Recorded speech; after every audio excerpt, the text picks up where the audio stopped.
சேக்கிழார் பெரிய புராணம். வேத ஓசையும் வீணையும் ஓசையும், வேத ஓசையும் வீணையின் ஓசையும், சோதிவானவர்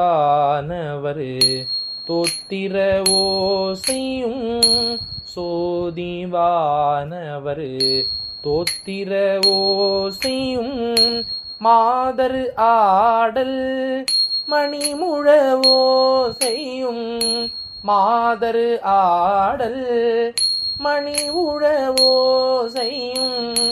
கீத ஓசையுமாய் கிளர்வுற்றவே, கீத ஓசையுமாய் கிளர்வுற்றவே,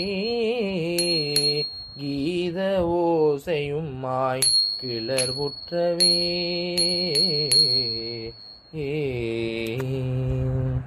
திருச்சிற்றம்பலம்.